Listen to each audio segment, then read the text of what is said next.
ನಮಸ್ಕಾರ ಸ್ನೇಹಿತರೆ, ಮೈಸೂರಿನ ಕಥೆಗಳಿಗೆ ಸ್ವಾಗತ ಸುಸ್ವಾಗತ. ಎಲ್ಲ ಲೈಫ್ ಎಂಜಾಯ್ ಮಾಡ್ತಾ ಇದ್ದೀರಾ ಅಂತ ಭಾವಿಸಿದ್ದೀನಿ. ನಾನು ನಿಮ್ಮ ಪ್ರೀತಿಯ ಧರ್ಮಿ.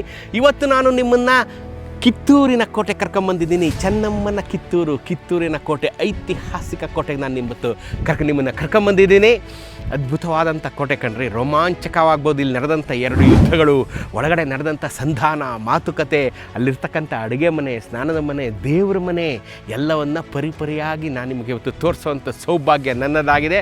ನೋಡುವ ಸುಖ ನಿಮ್ಮದಾಗಿದೆ. ಹೇಗೆ ಓಡಾಡಿದ್ರು ಇಲ್ಲೆಲ್ಲ, ರಾಣಿ ಚೆನ್ನಮ್ಮ ಓಡಾಡಿದ್ದೆಲ್ಲಿ, ಅವಳ ದುಗುಡ ದುಮ್ಮಾನ ಟೆನ್ಷನ್ ಅಲ್ವಾ, ಹೇಗೆ ಬ್ರಿಟಿಷರನ್ನ ಎದುರಾಕೋಬೇಕು ಅನ್ನೋವಂಥ ಒಂದು ಮಂತ್ರಾಲೋಚನೆ ಎಲ್ಲವೂ ಸಹ ಒಳಗಡೆ ಇದೆ. 1685ರಲ್ಲಿ ಅಲ್ಲಪ್ಪಗೌಡ ಸರ್ದೇಸಾಯಿ ಕಟ್ಟಿದಂಥ ಕೋಟೆ ಇದು.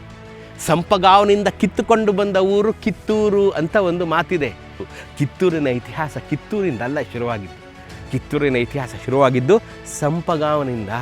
ಸಂಪಗಾವನಿಂದ ಕಿತ್ತೂರಿಗೆ ಹೆಂಗೆ ಬಂದರು, ಇಲ್ಲಿಂದ ಎಲ್ಲೆಲ್ಲಿ ಹೋದ್ರು ಇವ್ರ ಹತ್ರ ಎಷ್ಟು ಹಳ್ಳಿ ಇವ್ರ ಅಂಡರಲ್ಲಿತ್ತು, ಯಾಕೆ ಇವ್ರ ಮೇಲೆ ಬ್ರಿಟಿಷರು ಕಂಡುಬಿತ್ತು, ಎಲ್ಲವನ್ನು ವಿಸ್ತಾರವಾಗಿ ಹೇಳ್ಕೊಂಡು ಹೋಗ್ತೀನಿ.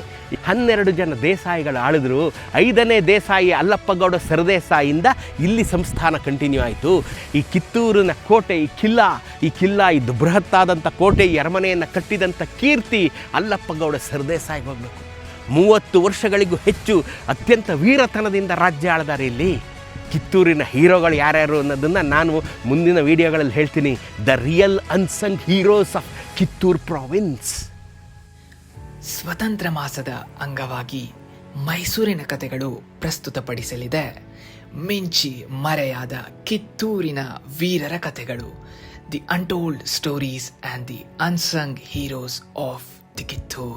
ಮಲ್ಲಸರ್ಜ ದೇಸಾಯಿ, ಶಿವಲಿಂಗ ರುದ್ರ ಸರ್ಜಾ, ಫಕೀರ್ ರುದ್ರ ಸರ್ಜಾ, ಹಿರೇಮಲ್ಲ ಶೆಟ್ಟಿ, ಚಿಕ್ಕಮಲ್ಲ ಶೆಟ್ಟಿ, ರಾಣಿ ಚೆನ್ನಮ್ಮ, ರಾಣಿ ರುದ್ರಮ್ಮ.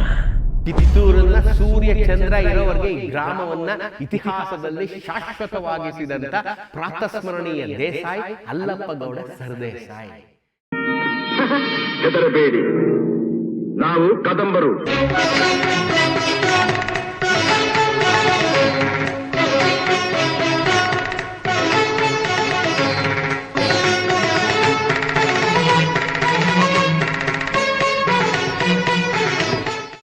ಪೂರ್ವ ಮಹಾದ್ವಾರದಲ್ಲಿ ನಾವು ಅರಮನೆಯ ಒಳಗಡೆ ಬಂದರೆ ಬಲಗಡೆಗೆ ಬಂದ ತಕ್ಷಣವೇ ಕಾವಲುಗಾರರ ನೆಲೆಗಳು ಅಂತ ಇದೆ. ಇಲ್ಲಿ ನೋಡಿ, ಇಲ್ಲಿ ಫಸ್ಟ್ ಅಲ್ವಾ, ಅವರೇ ಅಲ್ವಾ ಇರೋದು ಫಸ್ಟ್ ಸೆಕ್ಯೂರಿಟೀಸ್ ಚೆಕ್.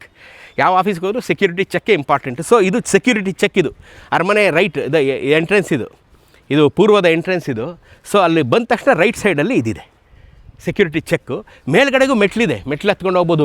ಮೇಲ್ಗಡೆನೂ ಇತ್ತು ಇಲ್ಲಿ ನೋಡಿ, ಇಲ್ಲಿ ಮೇಲ್ಗಡೆ ಇದ್ದಿದ್ದಕ್ಕೆ ಸಾಕ್ಷಿಯಾಗಿದೆ ಇದೆ ಎಲ್ಲ. ಸೊ ಈ ಮೇಲ್ಗಡೆನೂ ಇತ್ತು ಇಲ್ಲಿ. ಸೊ ಮೇಲ್ಗಡೆಯಿಂದನೂ ಕಾಯ್ತಾಯಿದ್ರು, ಕೆಳಗಡೆಯಿಂದನೂ ಕಾಯ್ತಾಯಿದ್ರು. ಇಲ್ಲಿ ನೀವು ಎಂಟ್ರಿ ಮಾಡಿಸ್ಬೇಕಾಯ್ತು, ನೀವು ಯಾಕೆ ಬಂದಿದ್ದೀರಾ, ಯಾರನ್ನು ನೋಡೋಕೆ ಬಂದಿದ್ದೀರಾ ಅಂತ. ಪೂರ್ವಾನುಮತಿ ಇದ್ದವ್ರು ಫಸ್ಟ್ ಒಳಗೆ ಬರ್ಬೋದು. ಪೂರ್ವಾನುಮತಿ ಅಂದರೆ ಪ್ರೀ ಅಪ್ರೂವಲ್ ಇರಬೇಕು ನಿಮಗೆ. ಕೋಟೆ ಒಳಗೆ ಬರೋಕ್ಕೆ ಬಿಡ್ತಾಯಿರಲ್ಲ. ಕೋಟೆ ಒಳಗಡೆ ಬಂದಮೇಲೂ ಇಲ್ಲಿ ಸೆಕೆಂಡ್ ಸೆಕ್ಯೂರಿಟಿ ಚೆಕ್ ಇದು. ಇಲ್ಲಿಂದ ಆಮೇಲೆ ಇಲ್ಲಿ ನೀವು ಕಾಣ್ತಾ ಇರ್ತಕ್ಕಂಥ ದರ್ಬಾರ್ ಹಾಲು ನೋಡಿ, ಇದು ಅಳಿದು ಉಳಿದ ಕಿತ್ತೂರಿನ ಕೋಟೆ. ಇದು ಅಳಿದುಳಿದ ಕಿತ್ತೂರಿನ ಕೋಟೆಯ ಆವರಣ. ಇದು ದರ್ಬಾರ್ ಹಾಲ್ ಅಂತ ಬೋರ್ಡ್ ಹಾಕಿದ್ದಾರೆ. ಇಲ್ಲೇ ದರ್ಬಾರ್ ಹಾಲ್ ಅಂತ ಹಾಕಿದ್ದಾರೆ ನೋಡಿ. ಇದು ದರ್ಬಾರ್ ಹಾಲ್. ಇಲ್ಲಿ ಕಾಣ್ತಾ ಇರತಕ್ಕಂಥ ಇಷ್ಟು ವಿಶಾಲವಾದಂಥ ಆವರಣ ಏನಿದೆ, ಇದು ದರ್ಬಾರ್ ಹಾಲ್. ಈ ಕಿತ್ತೂರು ಏನು ಗೊತ್ತಾ, ನೀವು ಕಿತ್ತೂರಿಗೆ ಎಂಟ್ರಿ ಆಗ್ತಿರಲ್ಲ ಹೈವೇಯಲ್ಲಿ, ಅದು ಕಿತ್ತೂರಿನ ಹಿಂಭಾಗ, ಕೋಟೆಯ ಹಿಂಭಾಗದಿಂದ ಆ ಕಡೆ ಯಾಕೆ ಊರು ಬೆಳೀತು ಅಂತಂದರೆ, highway, national highway, Bangalore Poona Bombay highway ಇದೆಯಲ್ಲ, NH4, ಅಲ್ಲಿ ಹೋಗುತ್ತದು. ಸೊ ಊರು ಆ ಕಡೆಗೆ ಬೆಳೆದ್ಬಿಡ್ತು. ಸೊ ಆ ಕಡೆಯಿಂದ ಎಂಟ್ರಿ ಕೊಟ್ಬಿಟ್ರು. ಆ್ಯಕ್ಚುಲಿ ಕಿತ್ತೂರು ಇದ್ದಿದ್ದು ಈ ಕಡೆ. This is the entry. ಯಾಕೆಂದರೆ ಇದು ಪೂರ್ವ ಕಣ್ರಿ, ಇದು ಪೂರ್ವ ದಿಕ್ಕಿಗೆ ಎಂಟ್ರಿ. ಅಲ್ಲಿ ಥ್ಯಾಕರೆ ಬಂದು ಕೋಟೆ ಹೋಗಿ ಬಾಗಿಲು ಹೊಡೆದಿದ್ದಲ್ಲಿ ಅಮಟೂರು ಬಾಳಪ್ಪ ಅಲ್ಲಿ ನಿಂತ್ಕೊಂಡು ಥ್ಯಾಕರೆಗೆ ಗುಂಡು ಹಾರಿಸಿ ಆ ಥ್ಯಾಕರೆಯನ್ನು ಕೊಂದ ಜಾಗ ಅಲ್ಲಿ. ಅದನ್ನು ತೋರಿಸ್ತೀನಿ ಕರ್ಕೊಂಡೋಗಿ. ಸೊ ಎಂಟ್ರಿ ಆಫ್ ಕಿತ್ತೂರು ಅದು, ಅರ್ಥ ಆಯ್ತಾ? ಸೊ ಅದು ಕಿತ್ತೂರಿನ ಎಂಟ್ರಿ. ಈಗ ನಾವು ಹಿಂದಕ್ಕೆ ಹೋಗಿದ್ದೀವಿ. ಏನಿವೆ ಬನ್ನಿ, ಇದು ಈ ದರ್ಬಾರ್ ಹಾಲ್ ಅಂತ ಇಲ್ಲಿ ಹಾಕಿದ್ದಾರೆ. ಇದು ದರ್ಬಾರ್ ಹಾಲು ಈಗ ಉಳ್ಕೊಂಡಿರೋದು. ಸೊ ಬನ್ನಿ ತೋರಿಸ್ತೀನಿ ನಾನು ನಿಮಗೀಗ. ಇವೆಲ್ಲ ಕೊಠಡಿಗಳು ಅಂತ ಕರೀತಾರೆ ನೋಡಿ. ಇಲ್ಲಿ ಪುಟ್ಟ ದೀಪದ ಗೂಡುಗಳು ನೋಡ್ತಾ ಇದ್ದೀರಲ್ಲ, ಇವೆಲ್ಲ ದೀಪದ ಗೂಡುಗಳು. ಸೊ ನಮ್ಮ ಕಾಲದಲ್ಲಿ ಈಗ ನಮ್ಮ ಮನೆಗಳ ಮುಂದೆನೂ ದೀಪದ ಗೂಡು ಈ ಥರ ಇತ್ತು. ಈಗೆಲ್ಲ ಹೊರಟಾಯಿತು. ಅಪಾರ್ಟ್ಮೆಂಟ್ ಸಂಸ್ಕೃತಿ ಬಂದ ಮೇಲೆ ನಾವೆಲ್ಲ ಹೋಗ್ಬಿಟ್ಟಕಂಡ್ರೆ ನಮಗೂ ಪ್ರಾಣಿಗಳಿಗೂ, ಝೂ ಅಲ್ಲಿರೋ ಪ್ರಾಣಿಗಳಿಗೂ ಈಗ ಬೆಂಗಳೂರಲ್ಲಿರೋ ಜನಕ್ಕೂ ಏನು ವ್ಯತ್ಯಾಸ ಇಲ್ಲ. ಸೊ ನೋಡಿ ಇಲ್ಲಿ. ಸೊ ಈಗ ಆರ್ಟಿಸ್ಟಿಕ್ಕಾಗಿ ನಾನು ಅಪ್ಗ್ರೇಡ್ ಮಾಡ್ತಾಯಿದ್ದಾರೆ ಇದನ್ನು. Thanks to archaeology, state archaeology ಅಂಡರಲ್ಲಿದೆ. Thanks to state archaeology people, ಭಾಳ ಚೆನ್ನಾಗಿ ಇದನ್ನು ಮೇಂಟೈನ್ ಮಾಡಿದ್ದಾರೆ. ಈಗ ಇದನ್ನು ನೋಡಿ ಸುಣ್ಣದ ಗಾರೆಯಲ್ಲೇ ಮಾಡ್ತಾಯಿದ್ದಾರೆ, ವೆರಿ ಇಂಪಾರ್ಟೆಂಟು. ನೀವು ಬರೋ ಜನ ಇದನ್ನು ಮುಟ್ಟಬಾರ್ದು, ನೋಡ್ರಿ ಇಲ್ಲಿ ಮುಟ್ಟಿ ಇದನ್ನು ಹಾಳು ಮಾಡಬಾರ್ದು, ದೂರದಿಂದ ನೋಡ್ಬೇಕು ಇದನ್ನು. ಇದು ದೀಪದ ಗೂಡುಗಳು, ಆಯಿತಾ? ಬನ್ನಿ, ಎಲ್ಲ ಕಡೆ ನೀವು ಈ ದೀಪದ ಗೂಡುಗಳನ್ನು ಕಾಣಬಹುದು, ಎಲ್ಲ ಕಡೆಯೂ ಕಾಣ್ಬೋದು. ಇದು ವಿಶ್ರಾಂತಿ ಕೊಠಡಿ ಅಂತ ಬರೆದಿದ್ದಾರೆ ಇದನ್ನು. ಇಟ್ಸ್ ಎ ರೆಸ್ಟಿಂಗ್ ರೂಮ್ ಅಂತ ಬರೆದಿದ್ದಾರೆ, ಇಲ್ಲಿ ಬರೆದಿದೆ ರೆಸ್ಟ್ ರೂಮ್ ಅಂತ ಬರೆದಿದೆ. ತೋರಿಸಿ ಅಭಿ ಅದನ್ನು, ರೆಸ್ಟ್ ರೂಮ್ ಅಂತ ಇದೆ ಇದು, ಆಯಿತಾ? ಇಲ್ಲೊಂದು ಹಾಲ್ ಒಳಗಡೆ ಬಂದರೆ ಒಂದು ಅಂಗಳದ ಥರ ಬಂದರೆ ಇದೊಂದು ಅಂಗಳ, ಹಾಲು ಅಂತ ನಾವೇನು ಕರಿತೀವಿ ಅದು. ಕಿತ್ತೂರಿನ ಲಾಂಛನ ಅಲ್ಲಿ ನೋಡಿ, ಇಲ್ಲಿ ಸೂರ್ಯಚಂದ್ರ ಮತ್ತು ಬಸವ. ಯಾಕೆಂದರೆ ಕಿತ್ತೂರನ್ನ ಸಂಸ್ಥಾನವನ್ನು ಸಂಪಗಾವಲ್ಲಿ ಶುರು ಮಾಡಿದವ್ರು ಯಾರು? ಹಿರೇಮಲ್ಲ ಶೆಟ್ಟಿ, ಚಿಕ್ಕಮಲ್ಲ ಶೆಟ್ಟಿ ಅಂತ ಇಬ್ಬರು ಲಿಂಗಾಯತ ವರ್ತಕರು, ವ್ಯಾಪಾರಿಗಳು. 1585ರಲ್ಲಿ ಶುರು ಮಾಡ್ತಾರೆ. ಈಗ 1565ರಲ್ಲಿ ಐತಿಹಾಸಿಕ ವಿಜಯನಗರದ ಯುದ್ಧ ಆಗಿರುತ್ತೆ. ರಕ್ಕಸಗಿ ತಂಗಡಗಿ ಯುದ್ಧ ಆಗಿ ಕರ್ನಾಟಕ ಸಾಮ್ರಾಜ್ಯದ ಪತನ ಆಗಿ ಶಾಹಿ ಸುಲ್ತಾನರೆಲ್ಲ ವಿಜಯನಗರದ ಅಪಾರವಾದಂಥ ಸಂಪತ್ತನ್ನು ಸೂರೆಗೈದು ಏಕಾಏಕಿ ಶ್ರೀಮಂತರಾಗ್ಬಿಟ್ಟಿರ್ತಾರಲ್ಲ, ಎಣಿಸಲಾಗದ ಸಂಪತ್ತಿರುತ್ತಲ್ಲ ಇವ್ರ ಥರ. ಆಗ ಬಿಜಾಪುರದ ಅಲಿ ಆದಿಲ್ ಶಾ ಹತ್ರ ಇವರಿಬ್ಬರು ಹಿರೇಮಲ್ ಶೆಟ್ಟಿ, ಚಿಕ್ಕಮಲ್ ಶೆಟ್ಟಿ ಇರ್ತಾರೆ. ಇವರು ಎಂಥ ಯುದ್ಧೋತ್ಸಾಹಿಗಳು, ಕ್ಷಾತ್ರ ಇಟ್ಕೊಂಡಿರ್ತಾರೆ ಈ ಬೀಯಿಂಗೆ ವ್ಯಾಪಾರಸ್ಥರು ಅಂತಂದರೆ. ಇವರ ಯುದ್ಧೋತ್ಸಾಹವನ್ನು, ಕ್ಷಾತ್ರವನ್ನು ಮೆಚ್ಚಿದಂಥ ಅಲಿ ಆದಿಲ್ ಶಾ ಇವರಿಗೆ ಶಂಷೇರ್ ಜಂಗ್ ಬಹದ್ದೂರ್ ಅಂತ ಬಿರುದು ಕೊಡ್ತಾನೆ. ಹಿರೇಮಲ್ ಶೆಟ್ಟಿಗೆ ಶಂಷೇರ್ ಜಂಗ್ ಬಹದ್ದೂರ್. ಶಂಷೇರ್ ಅಂದರೆ ಸಿಂಹ, ಜಂಗ್ ಅಂದರೆ ಯುದ್ಧ, ಬಹದ್ದೂರ್ ಥರ ಯುದ್ಧ ಮಾಡಿದೆ ನೀನು, ಸಿಂಹದಂತೆ ಯುದ್ಧ ಮಾಡಿದ್ಯಾ ನೀನು ಅಂತೇಳಿ ಅವನಿಗೆ ಆ ಬಿರುದು ಕೊಟ್ಟು ಜಾಗ ಕೊಡ್ತಾನೆ. ಒಂದು ಸಂಸ್ಥಾನ ಕಟ್ಟು ನೀನು, ನಿನ್ನ ಸಪೋರ್ಟಿಗೆ ನಾನು ಇರ್ತೀನಿ ಅಂತ. ಸೊ ಅವರು ಸಂಪಗಾಂವ್ ಅನ್ನೋ ಕಡೆ ಈ ಕಿತ್ತೂರು ಸಂಸ್ಥಾನವನ್ನು ಸ್ಥಾಪನೆ ಮಾಡ್ತಾರೆ. ಅಲ್ಲಿಂದ ಕಿತ್ತೂರು ಉದಯ. ಅರ್ಥ ಆಯ್ತಾ? ಸೊ ಇಲ್ಲಿಗೆ ಹೇಗೆ ಬಂತು ಮುಂದೆ ಹೇಳ್ತೀನಿ ಬನ್ನಿ. ಸೊ ಅವರು ಆ ರಾಜಲಾಂಛನವನ್ನು ಇಟ್ಕೊಳ್ತಾರೆ. ಅಲ್ಲಿ ನೋಡಿ ಸೂರ್ಯಚಂದ್ರ ಮತ್ತು ಬಸವ. ನೀರಿನ ಸೆಲೆಯನ್ನು ತುಂಬ ಚೆನ್ನಾಗಿ ಮಾಡ್ಕೊಂಡಿದ್ದಾರೆ ಇವರು. ನೀರಿನ ಸೆಲೆ ಏನಿದೆಯಲ್ಲ ಭಾಳ ಚೆನ್ನಾಗಿ ಎಲ್ಲ ಕಡೆಯೂ ನೀರಿನ ಸೆಲೆಗಳನ್ನು, ಬಾವಿಗಳನ್ನು ಮಾಡ್ಕೊಂಡಿದ್ದಾರೆ. ಯಾಕೆಂತಂದರೆ ಹೊರಗಡೆಯಿಂದ ಏನೂ ತರ್ತಾ ಇರಲಿಲ್ಲ. ನಾನು ನಿಮಗೆ ಒಂದು ಇದನ್ನು ತೋರಿಸ್ತಿದ್ದೀನಿ ನಿಮಗೆ. ನಾನು ವಿಜಯನಗರದಲ್ಲಿ ಅನೆಗೊಂದಿಯಲ್ಲಿ ಶ್ರೀಕೃಷ್ಣದೇವರಾಯರ ಇವತ್ತಿನ ಏನಿದ್ದಾರೆ ಶ್ರೀಕೃಷ್ಣದೇವರಾಯರು ಅವ್ರ ಮನೆ ತೋರಿಸಿದಾಗ ಅವ್ರ ಮನೆಯಲ್ಲೊಂದು ಬಾವಿ ತೋರಿಸಿದ್ದೀನಿ. ಯಾಕೆ? ಅವ್ರಿಗೆ ಆಗಿನ ಕಾಲದಲ್ಲಿ ರಾಜಪರಿವಾರ, ಪಾಳೆಪಟ್ಟುಗಳು, ದೇಸಾಯಿ ಮನೆತನಗಳಲ್ಲೆಲ್ಲ ಅವ್ರಿಗೆ ಆದಂಥ ಒಂದು ಪರ್ಸನಲ್ ಬಾವಿ ಇರ್ತಾಯಿತ್ತು. ಹೊರಗಡೆ ಬಾವಿಯಲ್ಲಿ ನೀರು ಯೂಸ್ ಮಾಡ್ತಾ ಇರಲಿಲ್ಲ ಅವರು. ಯಾಕೆಂದರೆ ಯಾರು ವಿಷ ಹಾಕಿರ್ಬೋದು, ಅದಕ್ಕೆ ಏನಾದ್ರು ಬೆರೆಸಿರ್ಬೋದು ಅದಕ್ಕೆ ಅಂತ ಹೇಳಿ ಅವರು ಪರ್ಸನಲ್ ಬಾವಿಗಳಲ್ಲೇ ಅವರ ಕೋಟೆ ಒಳಗಿನ ಅವರ ಅರಮನೆಯ ಬಾವಿಗಳಲ್ಲಿನ ನೀರನ್ನೇ ಯೂಸ್ ಮಾಡ್ತಾಯಿದ್ರು. ಅದು ಇವತ್ತಿಗೂ ನಾನು ಕೃಷ್ಣದೇವರಾಯರ ಮನೆಯಲ್ಲಿ ನಾನು ನಿಮಗೆ ತೋರಿಸಿದ್ದೀನಿ. ಇಲ್ಲೂ ಇದೆ, ತೋರಿಸ್ತೀನಿ ಬನ್ನಿ. ಇದು ಸ್ನಾನದ ಮನೆ, ಇಟ್ಸ್ ಎ ಬಾತ್ರೂಮ್. ಅರ್ಥ ಆಯ್ತಾ? ಇಲ್ಲಿ ನೋಡಿ ಒಂದು ಗುಪ್ತ ಬಾವಿ ಇದೆ. There is a secret well here. ಇಲ್ಲಿ ನೋಡಿ, ಇಲ್ಲಿ ಗುಪ್ತ ಬಾವಿ. ಇಷ್ಟೊತ್ತು ನಾನು ಬಾವಿ ಕಥೆ ಹೇಳಿದ್ನಲ್ಲ, ನೋಡಿ ಬಾವಿ ಇಲ್ಲಿದೆ. ಇದು ಸೀಕ್ರೆಟ್ ವೆಲ್, ಯಾರಿಗೂ ಗೊತ್ತಿಲ್ಲದೆ ಇರೋ ಅಂಥ ಬಾವಿ ಅಂತ. ಇದು ಬಹುಶಃ ಆವಾಗ ಕವರ್ ಆಗೋಗಿತ್ತಾಯಿತು ಅಂತ ಕಾಣುತ್ತೆ. ಹಾಗಾಗಿ ಅಲ್ಲೊಂದು ದೀಪದ ಗೂಡು, ಒಳಗಡೆ ಇಳಿಬೇಕು, ಹೆಂಗಿದೆ ನೋಡೋಣ ಬನ್ನಿ. ನೋಡಿ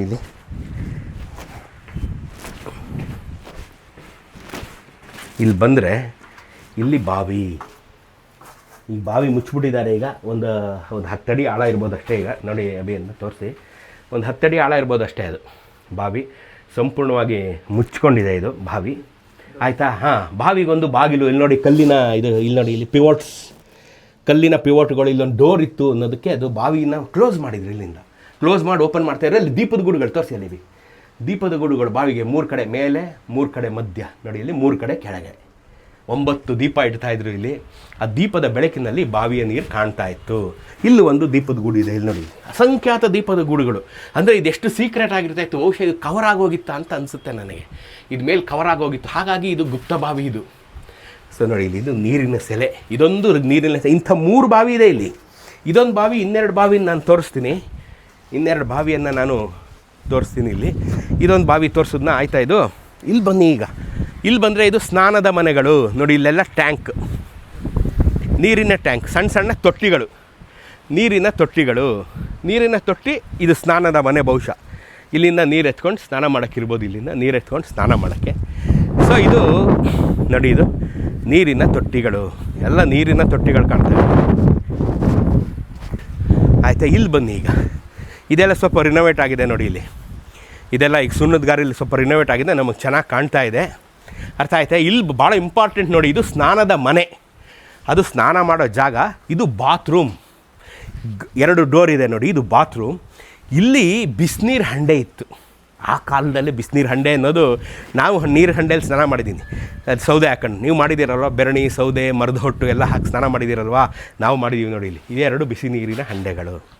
ತೋರಿಸಿ ಅಭಿ, ಇದು ಬಿಸಿನೀರಿನ ಹಂಡೆಗಳಿವು 2 ಬಿಸಿ ನೀರಿನ ಹಂಡೆಗಳು. ಇದಕ್ಕೆ ಉರಿ ಎಲ್ಲ ಹಾಕ್ತಾಯಿದ್ರು. ಇಲ್ಲಿ ಬನ್ನಿ, ಹತ್ರ ಬಂದು ತೋರಿಸಿ. ಇಲ್ಲಿ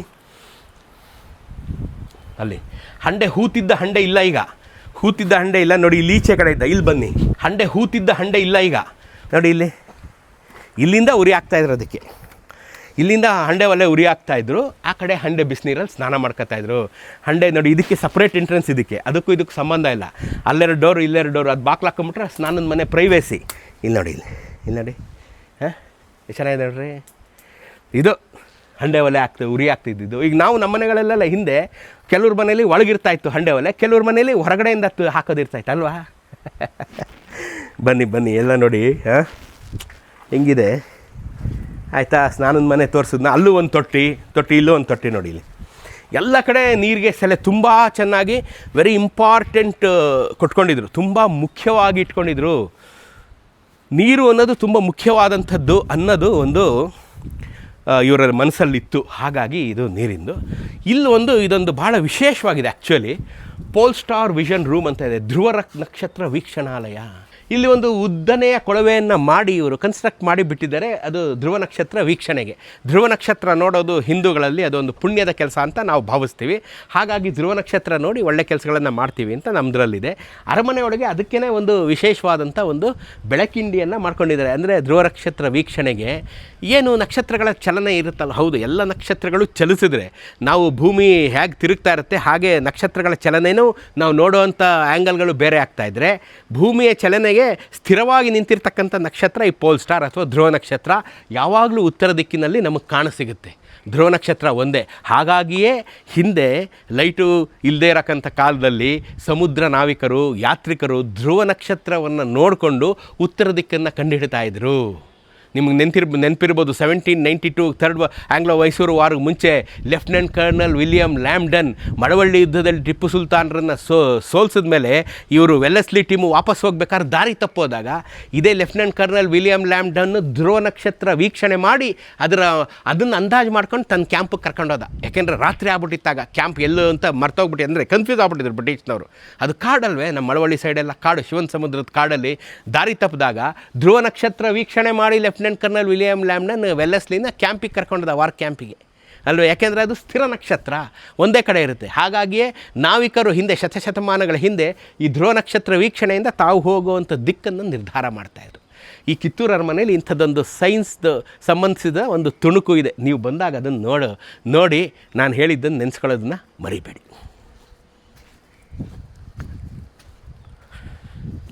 ಇಲ್ಲಿ ಬನ್ನಿ, ಹಾಂ ನೋಡಿ, ಇಲ್ಲೊಂದು ಬಾವಿ ಇದೆ ನೋಡಿ, ಇಲ್ಲೊಂದು ಬಾವಿ. ಇದು ಅಡುಗೆ ಮನೆ ಬಾವಿ. ಅದು ನಾನು ತೋರಿಸಿದ್ದು ಸ್ನಾನದ ಮನೆ ಬಾವಿ. ಇದು ಅಡುಗೆ ಮನೆ ಬಾವಿ. ಈ ಬಾವಿ ಸಂಪೂರ್ಣ ಮುಚ್ಚೋಗಿದೆ. ಈಗ ಅದಕ್ಕೆ ಮೇಲೆ ಗ್ರಿಲ್ ಹಾಕಿದ್ದಾರೆ ನೋಡಿ. ಈಗ ಅದು ಕಬ್ಬಣ ಇದೆ, ಇದು ರಾಟೆ, ಒಂದೇ ರಾಟೆ ಇದೆ ನೋಡಿ. ಬಾವಿಲಿ ರುದ್ರಮ್ಮ, ಚೆನ್ನಮ್ಮ, ರಾಣಿ ಪರಿವಾರ ಎಲ್ಲರೂ ಇದರಲ್ಲಿ ನೀರು ಸೇದಿದ್ದಾರೆ ಕಣ್ರಿ, ನೀರು ಸೇದಿದ್ದಾರೆ. ಮುಟ್ಟಿ ನಮಸ್ಕಾರ ಮಾಡ್ಕೊಳ್ರಿ. ಹಾಂ, ರಾಣಿ ಚೆನ್ನಮ್ಮ ಓಡಾಡಿದಂಥ ಜಾಗದಲ್ಲಿ, ಪವಿತ್ರವಾದ ಜಾಗದಲ್ಲಿ ನಾವು ಓಡಾಡ್ತಾ ಇದ್ದೀನಿ ರೀ. ಪವಿತ್ರವಾದ ಜಾಗದಲ್ಲಿ ನಾವು ಓಡಾಡ್ತಾ ಇದ್ದೀನಿ ನೋಡಿ. ಅವ್ರು ರಾಣಿ ಚೆನ್ನಮ್ಮ ಉಪಯೋಗಿಸ್ತಾ ಇದ್ದಂಥ ಬಾವಿ. ಇದು ಊಟದ ಮನೆ ಅಂತ ಕೊಡ್ತಾರೆ, ಡೈನಿಂಗ್ ಹಾಲ್ ಅಂತ ಕೊಡ್ತಾರೆ ಇದನ್ನು. This is a dining hall. ಈ ಡೈನಿಂಗ್ ಹಾಲಲ್ಲೂ 2 ಕಟ್ಟೆ ಇದೆ ನೋಡಿರಿ, ನೀರಿನ tanks. These are water tanks. ಅಲ್ಲಿ ನೋಡಿ, ಅಲ್ಲಿ ಅದು ಹೊಡೆದಾಕ್ಬಿಟ್ಟಿದ್ದಾರೆ ಈಗ ವಾಟರ್ ಟ್ಯಾಂಕು. ಒಂದು ಉಳ್ಕೊಂಡಿದೆ tanks. You observe this thing. ಎಲ್ಲ ಒಂದು ನಿಶ್ಶಲ್ಲೂ ಗೂಡುಗಳಿದೆ, ಎಲ್ಲ ನಿಶ್ಶಲ್ಲೂ ದೀಪದ ಗೂಡುಗಳಿದೆ. ಪ್ರತಿ ನಿಶ್ ದೀಪದ ಗೂಡುಗಳಿದೆ. ಪ್ರತಿಯೊಂದು ಕಡೆ ಸ್ವಚ್ಛವಾದ ಬೆಳಕು, ಗಾಳಿ ಬೆಳಕು ಓಡಾಡಬೇಕು, ಆ ಥರ ಇಟ್ಕೊಂಡಿದ್ದಾರೆ. ಭಾಳ ಸ್ವಚ್ಛವಾಗಿ ಇಟ್ಕೊಂಡಿದ್ದಾರೆ. ಬನ್ನಿ ಇಲ್ಲಿ ತೋರಿಸ್ತೀನಿ. ಎಷ್ಟು ಚೆನ್ನಾಗಿದೆ ನೋಡಿರಿ. ನೋಡಿ, ಇಲ್ಲಿ ಅಡುಗೆ ಮನೆ. This is kitchen. ಇದು ಅಡುಗೆ ಮನೆ ಆಯಿತಾ. ಈ ಅಡುಗೆ ಮನೆಯಲ್ಲೂ ಒಂದು ನೋಡಿ, ಇಲ್ಲೊಂದು ಸಣ್ಣ ತೊಟ್ಟಿ, ನೀರು ಸೇದ್ಕೊಂಬಂದು ಇಲ್ಲಿ ತುಂಬ್ಕೊತಾಯಿದ್ರು. ಇಲ್ಲಿಂದ ಅಡುಗೆ ಮಾಡ್ತಾಯಿದ್ರು. ಇಲ್ಲಿ ನೋಡಿರಿ, ಕಣ್ಣು ಗುತ್ಕೊಂಡು ನಮಸ್ಕಾರ ಮಾಡಿರಿ. ಅಡುಗೆ ಒಲೆ ಹಾಕಿದ್ದರ ಗುರುತು. ಹಾಂ, ಇಲ್ಲಿ ನೋಡಿರಿ, ಅಡುಗೆ ಒಲೆ ಹಾಕಿದ್ದರ ಗುರುತು ನೋಡಿರಿ. ಹಾಂ, ಅಡುಗೆ ಒಲೆ ಹಾಕಿದ್ರು ನೋಡಿರಿ. ಇಲ್ಲಿ ನೋಡಿರಿ, 3 ಒಲೆ ಕಟ್ಟಿದ್ರು ನೋಡಿ. ಇಲ್ಲಿ 3 ಒಲೆ, ಅಲ್ಲಿ 2 ಒಲೆ 5 ಒಲೆ ಸತತ ಉರಿತಾ ಇತ್ತು. ಈ ಉರಿಗೆ ನೋಡ್ರಿ ಹೊಗೆಗುಡ್ ನೋಡ್ರಿ, ಇಲ್ಲಿ ಹೊಗೆಗುಡ್ ನೋಡ್ರಿ ತುಂಬೋಗಿದೆ ಈಗ. ಅದು ಆ್ಯಕ್ಚುಲಿ ಹೊಗೆಗುಡ್ ನೋಡ್ರಿ ಹಿಂಗಿದೆ, ನೋಡಿದ್ರಾ? ನಮ್ಮಲ್ಲೂ ಇತ್ತಲ್ವ ಹೊಗೆಗೋಡು, ನಮ್ಮಲ್ಲೂ ಇತ್ತು ಮೈಸೂರಲ್ಲಿ, ಆಯಿತಾ? ನಿಮ್ಮನೇಲೂ ಇರುತ್ತೆ. ಈಗ ನಮ್ಮನೇಲಿ ಮೈಸೂರಿನ ಹಳೆ ಮನೇಲಿ ಇವಾಗಲೂ ಹೊಗೆಗುಡಿದೆ. ಈಗ ನಾವು ಉಪಯೋಗಿಸಲ್ಲ ಅದನ್ನು, ಬಟ್ ಇದೆ ನಮ್ಮ ಮನೇಲಿ, ಹಳೆ ಮನೇಲಿ ಇದೆ. 100 year old ಮನೆ ನಮ್ಮದು ಮೈಸೂರದು. ಸೊ ಅಲ್ಲೂ ಇದೆ.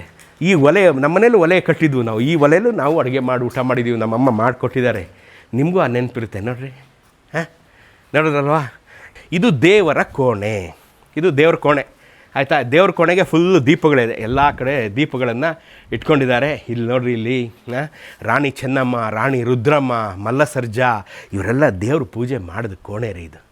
ಹಾಂ, ಎಲ್ಲ ದೇವ್ರ ಪೂಜೆ ಮಾಡಿದಂಥ ಕೋಣೆ. ಈಗ ನಾನು ನಿಂತಿದ್ದೀನಿ, ನನ್ನ ಎದುರಿಗೆ ನಾನು ಪೂರ್ವಾಭಿಮುಖವಾಗಿ ನಿಂತಿದ್ದೀನಿ. ದೇವ್ರು ಇಟ್ಕೊಳ್ಳೋಕೆ ಕಟ್ಟೆ ಅಂತ ನಾನು ಭಾವಿಸ್ತೀನಿ. ಇದು ನಾರ್ತ್ ಈಸ್ಟಲ್ಲಿದೆ ನೋಡಿರಿ, ಈಶಾನ್ಯ ಮೂಲೆಯ ಕಟ್ಟೆ ಇದು. ಜಗಲಿ ಅಥವಾ ಕಟ್ಟೆ ನಮ್ಮ ಕಡೆ ಹೇಳೋದು, ಜಗಲಿ ಇವ್ರ ಕಡೆ ಹೇಳೋದು. ಈಶಾನ್ಯ ಮೂಲೆಯಲ್ಲಿರ್ತಕ್ಕಂಥ ಜಗಲಿ. ಬಹುಶಃ ಇಲ್ಲಿ ದೇವ್ರನ್ನ ಇಟ್ಟಿರ್ತಿದ್ರೆ, ಇವ್ರು ಲಿಂಗಾಯತರಾದ್ರಿಂದ ಎದೆ ಮೇಲೆ ದೇವರು ನಮಗೆಲ್ಲ, ನಿಮ್ಗೆ ಗೊತ್ತಲ್ಲಪ್ಪ, ನಮ್ಮ ಎದೆ ಮೇಲೆ ದೇವ್ರು ಇರೋದು.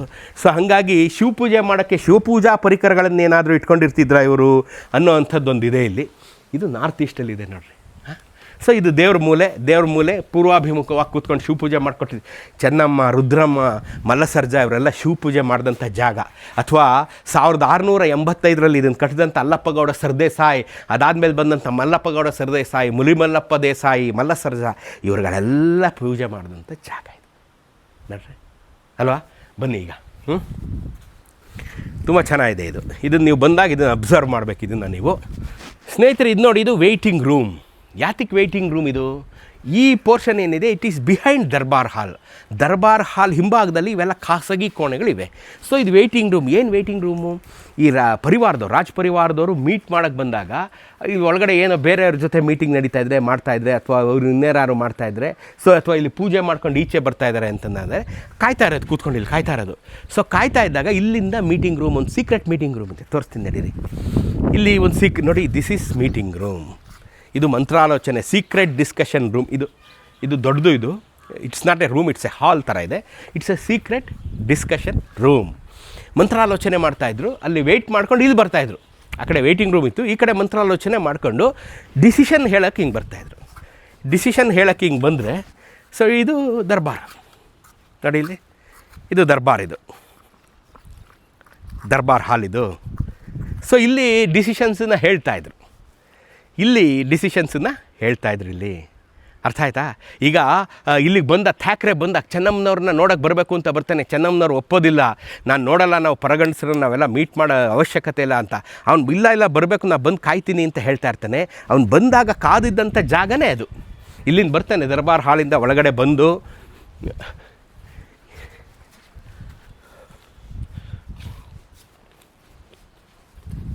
ನೋಡಿ ಇಲ್ಲಿಂದ ಬಂದು ಇಲ್ಲಿ ಕಾಯ್ತಾ ಇರ್ತಾನೆ ಅವನು. ಇಲ್ಲಿ ಕಾಯ್ತಾ ಇರ್ತಾನೆ. ಇಲ್ಲಿ ಕಾದ್ಬಿಟ್ಟು ಆ ಒಳಗಡೆಯಿಂದ, ಈಗ ಚೆನ್ನಮ್ಮನವರು ಒಳಗಡೆ ಇರ್ತಾರೆ, ಅಡುಗೆ ಮನೇಲಿ, ದೇವ್ರ ಮನೇಲಿ ಎಲ್ಲ ಇರ್ತಾರೆ ಅವರು. ಅಲ್ಲಿ ಬಂದಾಗ ಅಲ್ಲಿಂದ ಬರ್ತಾನೆ ಇಲ್ಲಿಗೆ. ಇಲ್ಲಿಂದ ಬಂದು ಮೀಟ್ ಮಾಡ್ತಾನೆ ಇಲ್ಲಿ ಬರೀ ಚೆನ್ನಮ್ಮನವ್ರನ್ನ ಮೀಟ್ ಮಾಡಿಲ್ಲ ಅವನು, ಶಿವಲಿಂಗ ರುದ್ರ ಸರ್ಜನ್ ಮೀಟ್ ಮಾಡಿದ್ದಾನೆ. ಕೊನೆಯ ದೇಸಾಯಿ ಆದಂಥ ಮಲ್ಲಸರ್ಜನ ಮಗ ಕೊನೆಯ Desai Shivalinga Rudra Sarja, very close to Thackeray, very close, ತುಂಬ ಕ್ಲೋಸ್ ಆಗಿರ್ತಾನೆ. ಥ್ಯಾಕ್ರೆ ಆಗಾಗ ಬರ್ತಾ ಇರ್ತಾನೆ.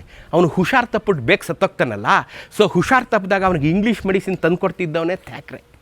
ಪೂನಾದಿಂದ ಬಾಂಬೆಯಿಂದ ಬರಬೇಕಾದ್ರೆ ಇದೇ ರೋಡಲ್ಲೇ ಅವನು ಹೋಗ್ಬೇಕಾದ್ರೆ, ಧಾರವಾಡದಲ್ಲಲ್ವ ಕಲೆಕ್ಟ್ರ್ ಅವನು. ಬರೀ ಧಾರವಾಡದಲ್ಲಿ ಕಲೆಕ್ಟ್ ಮಾತ್ರ ಅಲ್ಲ ಅವನು, ಬರೀ ಧಾರವಾಡ ಮಾತ್ರ ಅಲ್ಲ ಅವನು, ಸವಣೂರು, ಗದಗ, ಬಂಕಾಪುರ, ಬೆಳಗಾವಿ, ಧಾರವಾಡ, ಹುಬ್ಬಳ್ಳಿ, ಬಿಜಾಪುರ, ನಾಟ್ ಬಂಕಾಪುರ, ಸವಣೂರು, ಗದಗ, ಬಿಜಾಪುರ, ಬೆಳಗಾವಿ, ಧಾರವಾಡ, ಹುಬ್ಬಳ್ಳಿ, ಇದೆಲ್ಲ ಪ್ರದೇಶಕ್ಕೂ ಒಂದು collector. D C country is a big man, very big man. Thackeray is a big man. ಅವನನ್ನು ಅಮಟೂರು ಬಾಳಪ್ಪ ಡಿಜಿಲ್ ಅನ್ಸ್ಬಿಡ್ತಾರಲ್ಲ, ಅದು ಬ್ರಿಟಿಷರಿಗೆ ಡೈಜೆಸ್ಟ್ ಆಗಲ್ಲ.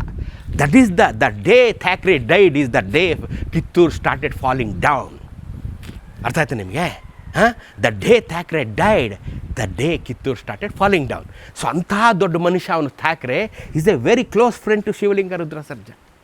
ಬಿಕಾಸ್ ಕಿತ್ತೂರು ಬ್ರಿಟಿಷರಿಗೆ ತುಂಬ ಕ್ಲೋಸ್ ಫ್ರೆಂಡು. ಯಾವಾಗ 1818ನಲ್ಲಿ ಥರ್ಡ್ ಆಂಗ್ಲೋ ಮರಾಠ ವಾರ ಆದಾಗ ಕಿತ್ತೂರಿನವ್ರು ಬ್ರಿಟಿಷರ ಜೊತೆ ನಿಂತ್ಕೊಂಡು ಮರಾಠರ ಮೇಲೆ ಯುದ್ಧ ಮಾಡ್ತಾರೆ.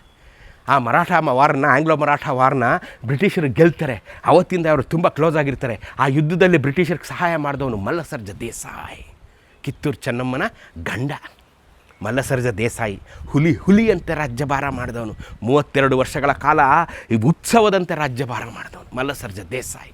ಆ ಮಲ್ಲಸರ್ಜ ದೇಸಾಯಿ ಹೆಲ್ಪ್ ಮಾಡಿದ್ಮೇಲೆ they are very close. So Mallasarja ತೀರ್ಕೊಂಡು ಅವ್ರ ಮಗ ಬಂದಮೇಲೂ Thackeray he was very close to Shivalinga Rudra Sarja. ಅವ್ರಿಗೆ ಇಂಗ್ಲೀಷ್ ಮೆಡಿಸನ್ ತಂದು ಕೊಡ್ತಾ ಇರ್ತಾನೆ. ಅವ್ನು ಬಂದು ಇಲ್ಲಿ ತುಂಬ ಸಲ ಇಲ್ಲಿ ಮೀಟ್ ಮಾಡ್ತಾನೆ. ಅವನು ಆ ಮೀಟ್ ಮಾಡಿದಂಥ ಜಾಗ ಇದು ರೀ. ಮಲ್ಲಸರ್ಜಾ, ಶಿವಲಿಂಗ ರುದ್ರ ಸರ್ಜಾ, ಥ್ಯಾಕ್ರೆ ಇವರೆಲ್ಲ ಬಂದು ಓಡಾಡಿದಂಥ ಜಾಗ. ರಾಣಿ ಚೆನ್ನಮ್ಮನ ಥ್ಯಾಕ್ರೆ ಮೀಟ್ ಮಾಡಿದಂಥ ಜಾಗ ನೋಡ್ರಿ. ಹೆಂಗೆ ಅಲ್ವಾ? ಒಂದೊಂದು ರೋಚಕ ಸಂಗತಿಗಳು ಇಲ್ಲಿ ಬಂದಾಗ ಇವೆಲ್ಲ ನೆನೆಸ್ಕೋಬೇಕು ನೀವು. ಸುಮ್ಮನೆ ಈ ಗೋಡೆ ಮಂತ್ರಾಲೋಚನೆ ಕೊಠಡಿ ಅಂತ ಓದ್ಕೊಂಡು ಹೊಟ್ಟಬಾರ್ದು. ನಾನು ಹೇಳಿದ್ದನ್ನೆಲ್ಲ ನೀವು ನೆನೆಸ್ಕೋಬೇಕು ಅಲ್ವಾ? ನೋಡ್ತೀರಾ ಇವೆಲ್ಲ ನೋಡ್ತೀರಲ್ವಾ? ಈಗ ನಡೀರಿ, ಥ್ಯಾಕ್ರೆ ಸತ್ತಂಥ ಜಾಗ ಅಮಟೂರು ಬಾಳಪ್ಪ ಡಿಜೆಲ್ ಅನ್ಸಿದ್ನಲ್ಲ, ಆ ಜಾಗ ತೋರಿಸ್ತೀನಿ. ನಡೀರಿ ಇವಾಗ ಬನ್ನಿ.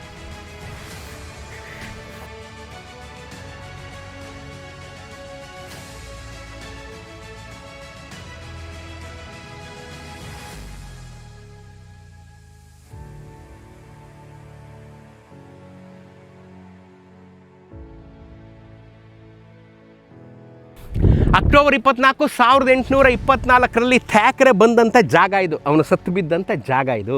ಅಮಟೂರು ಬಾಳಪ್ಪ ಒಳಗಡೆಯಿಂದ ಗುಂಡು ಹಾರಿಸಿದಂಥ ಜಾಗ ಇದು. ಅಕ್ಟೋಬರ್ 24, 1824 ಥ್ಯಾಕ್ರೆ ಟೈಮ್ ಕೊಟ್ಟಿರ್ತಾನೆ.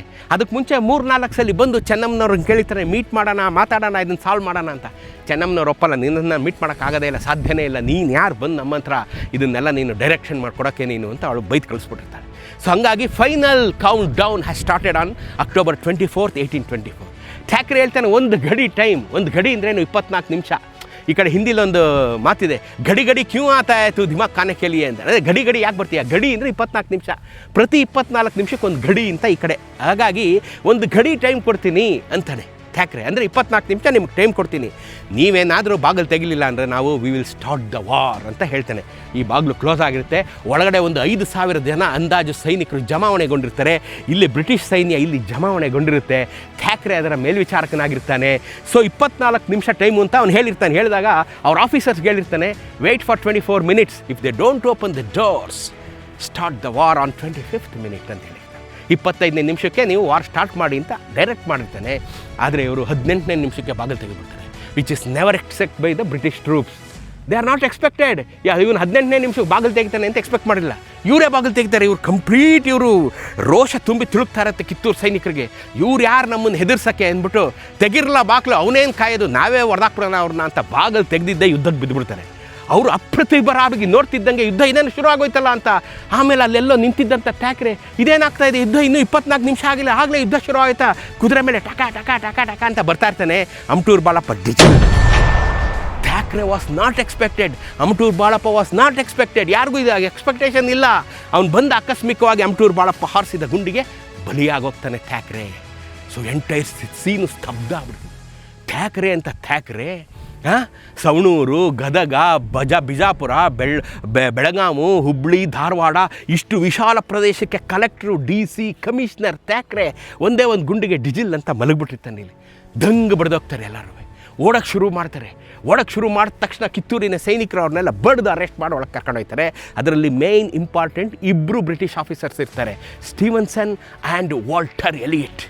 ಯಾರು ವಾಲ್ಟರ್ ಎಲಿಯಟ್? ನೋಡಿ ಇವನೇ ಪ್ರಾತಸ್ಮರಣೀಯ ಬ್ರಿಟಿಷ್ ಅಧಿಕಾರಿ ವಾಲ್ಟರ್ ಎಲಿಯಟ್. ಬಾಂಬೆ ಕರ್ನಾಟಕದಲ್ಲಿ ಮೊದಲ ಕನ್ನಡದ ಶಾಲೆ ತೆರೆದ ಪ್ರಾತಸ್ಮರಣೀಯ ಮಹಾನುಭಾವ ವಾಲ್ಟರ್ ಎಲಿಯಟ್. ಅವನನ್ನು ಅಕ್ಟೋಬರ್ 24ರಿಂದ ಡಿಸೆಂಬರ್ 3ರವರೆಗೆ ಚೆನ್ನಮ್ಮ ಅರೆಸ್ಟ್ ಮಾಡಿಟ್ಕೊಂಡಿರ್ತಾರೆ. ಈ ಪುಣ್ಯಾತ್ಮನೆ ಯಾವಾಗ 1831 ಅದಾಗ 6 ವರ್ಷ ಆದಮೇಲೆ 1831 ಅವನು ಮೊದಲ ಕನ್ನಡದ ಶಾಲೆ ಧಾರವಾಡದಲ್ಲಿ ಓಪನ್ ಮಾಡ್ತಾನೆ. ಯಾಕೆ ಓಪನ್ ಮಾಡ್ತಾನೆ? ಬಾಂಬೆ ಕರ್ನಾಟಕದಲ್ಲಿ ಕನ್ನಡ ಶಾಲೆ ತೆರೆಯಲು ಅನುಮತಿ ಇರುವುದಿಲ್ಲ, ಬರೀ ಮರಾಠಿ ಶಾಲೆಗೆ ಮಾತ್ರ ಅನುಮತಿ ಇರುತ್ತೆ. ನೋಡ್ರಿ ಹೆಂಗಿದೆ ನೋಡ್ರಿ.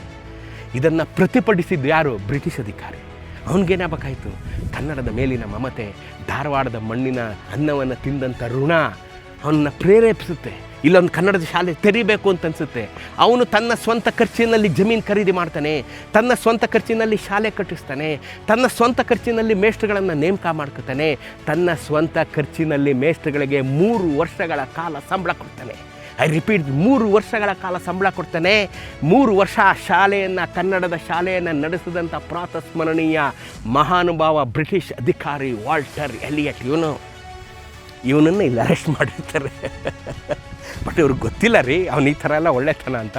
ಆ ವಾಲ್ಟರ್ ಎಲಿಯಟ್ ಸ್ಟೀಫನ್ಸನ್ನು ಚೆನ್ನಮ್ಮನವ್ರಿಗೆ ಪರಿಪರಿಯಾಗಿ ಹೇಳ್ತಾರೆ, ತಾಯಿ ನಮ್ಮನ್ನು ಬಿಟ್ಬಿಡಿ, ನಾವು ತುಂಬ ಇಂಪಾರ್ಟೆಂಟು, ನಾವು ಹೋಗಿ ಯುದ್ಧ ನಿಲ್ಲಿಸ್ತೀವಿ ಬಿಡಿ ನೀವು ಅಂತ. ಚೆನ್ನಮ್ಮನವ್ರಿಗೆ ಏನು ಆತಂಕ ಇರುತ್ತೆ, ಇವರಿಬ್ಬರನ್ನ ಬಿಟ್ಟರೆ ಅವ್ರು ನಮ್ಮನ್ನು ಹೊಡೆದಾಕ್ಬಿಡ್ತಾರೆ. ಅದರಿಂದ ಅವ್ರೇನು ಹೇಳ್ತಾರೆ, ಯುದ್ಧ ನಿಲ್ಲಿಸಿ ನೀವು, ನಾನು ಬಿಡ್ತೀನಿ. ಹೊರಗಡೆ ಚಾಪ್ಲಿನ್ ಅಂತ ಅಧಿಕಾರಿ ಇರ್ತಾನೆ, ಠಾಕ್ರೆ ಹೋದ್ಮೇಲೆ ಅವನೇನು ಹೇಳ್ತಾನೆ, ಅವರಿಬ್ಬರನ್ನ ಈಚೆ ಕಳಿಸು, ಯುದ್ಧ ನಿಲ್ಲಿಸ್ತೀನಿ. ಚೆನ್ನಮ್ಮ ಏನು ಹೇಳ್ತಾರೆ, ಯುದ್ಧ ನಿಲ್ಲಿಸು, ಈಚೆ ಕಳಿಸ್ತೀನಿ. ಮದುವೆ ಆಗದೆ ಹುಚ್ಚಿಬಿಡಲ್ಲ, ಹುಚ್ಚಿಬಿಡದೆ ಮದುವೆ ಆಗಲ್ಲ. ಅದೇ ನಡೆದಿದ್ದಿಲ್ಲಿ.